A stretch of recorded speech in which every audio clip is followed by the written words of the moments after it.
4월 9일 KBN 뉴스브리핑 시작하겠습니다.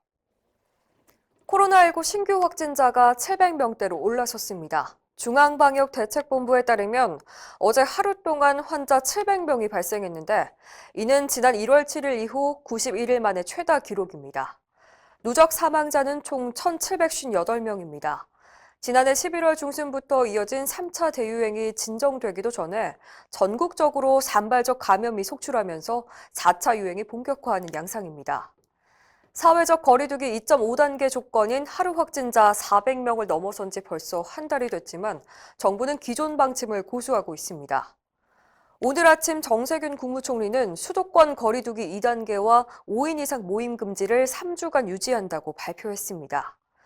노래 연습장과 헬스장, 식당, 카페 등의 영업시간이 밤 10시까지 현행대로 유지됩니다.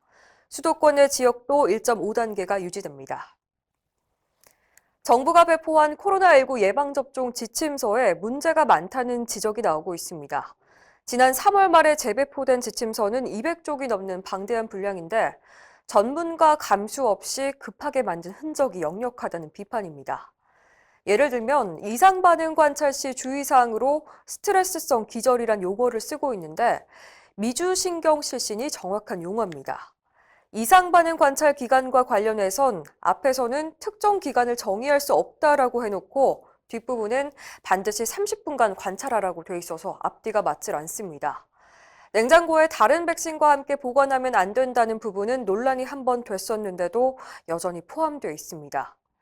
임시 전기 사용 요금 단가와 같은 예방접종과 관련이 없는 엉뚱한 내용도 들어있기도 합니다. 정작 현장에서 가장 필요한 이상 반응 발생에 따른 응대 요령에 대해선 일절 언급조차 없습니다. 하루빨리 전문가들의 의견을 반영해서 수정과 보완이 이루어져야 할 것으로 보입니다.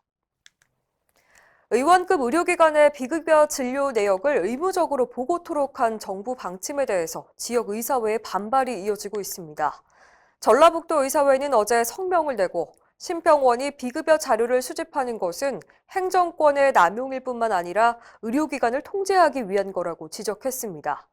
특히 비급여 비용과 진료 내역을 공개하면 단순히 가격만 비교하는 의료 쇼핑이 성행해서 부도덕한 사무장병원이 난립하게 될 것이라고 우려했습니다. 의사회는 비급여 문제를 근본적으로 해결하기 위해선 저수가를 개선해야 한다고 강조했습니다. 이 같은 반발에도 불구하고 보건복지부는 최근 민주노총 등 시민단체가 참여하는 협의체 회의에서 비급여 정보 공개 정책을 지속적으로 추진하겠다고 밝혀서 앞으로 의료계와 갈등이 예상됩니다. 이번 재보궐선거에서 서울시장과 부산시장에 국민의힘 오세훈 후보와 박형준 후보가 압승을 거뒀죠.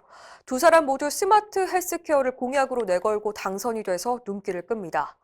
오세훈 당선자는 약 2천억 원의 예산을 들여서 60대 이상 시민에게 스마트워치를 지급해서 건강을 모니터링하겠다고 약속했고 주치의가 원격으로 환자를 모니터링하는 방안도 내놨습니다. 박형준 당선자 역시 실시간으로 심장박동 등 생체 데이터를 체크하고 관리하는 시스템을 공약으로 제시했습니다.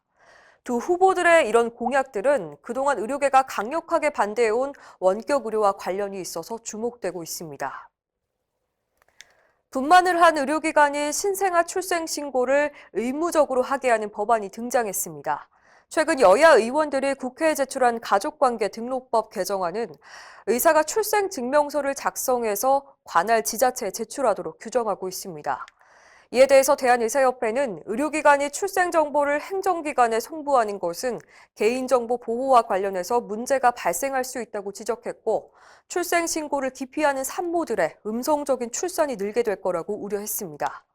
의협은 의료기관에 의무를 부여하는 것보다 건강보험심사평가원이 분만 의료행위 청구 자료를 지자체로 송부하도록 하는 게 훨씬 효과적이라고 지적했습니다. 이상으로 뉴스 브리핑을 마칩니다. 자세한 사항은 의협신문을 참고하시길 바랍니다.